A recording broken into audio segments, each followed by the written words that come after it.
จองมาทิมกันไปใจบลักไปทั้งหัวใจเมื่อได้ยินคำนั้นบอกแค่คิดว่าหากที่ทุ่มเทไปจะจมลงวันเวลาผ่านไปใจเราก็เลิกอีกพันจากคนที่เคยหากันก็เปลี่ยนเป็นเฉยชาความรักที่ให้เจ้าไปมันคงบ่มีความหมายทุ่มเทแรงเท่าใดเจ้าก็บ่เคยค่าเลยยิ่งห่างก็ยิ่งเจ็บช้ำปวดทรมานเท่าไรเท่าใดก็ยิ่งเจ็บปวดหลายเท่านั้นยิ่งฝืนก็ยิ่งคงเขียนกินหัวใจเจ้าคงบ่เข้าใจ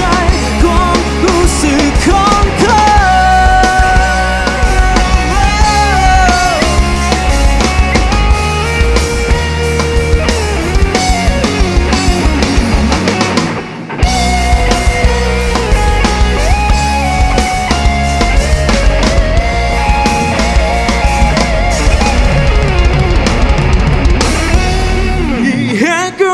เจ็บช้ำปวดทรมานเท่าไรเท่าใดก็ยิ่งเจ็บปวดหลายเท่านั้นยิ่งฝืนก็ยิ่งคงเขียนกินหัวใจเจ้าคงบ่เข้าใจ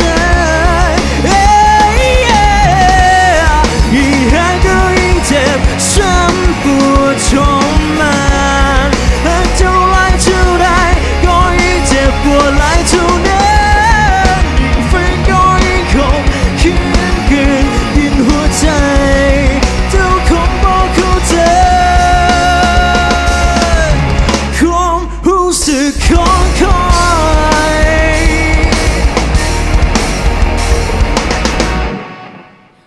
เบียร์ลาวมิวสิกทาเลนต์โครงการประกวดห้องเพลงระดับประเทศที่เปิดกว้างแข่งขันทุกประเภทดนตรีบ่ว่าจะเป็นป๊อปร็อกฮิปฮอปลูกทุ่งบ้านนาผู้แข่งขันสามารถแข่งขันได้ทั้งประเภทห้องเดียวหรือกลุ่มเพื่อแสดงความสามารถทางด้านดนตรีให้ถึงขีดสุดและคว้าเอาตำแหน่งชนะเลิศเป็นเบียร์ลาวมิวสิกทาเลนต์ประจำปีนี้พร้อมกับเงินรางวัลทั้งหมด250 ล้านกีบ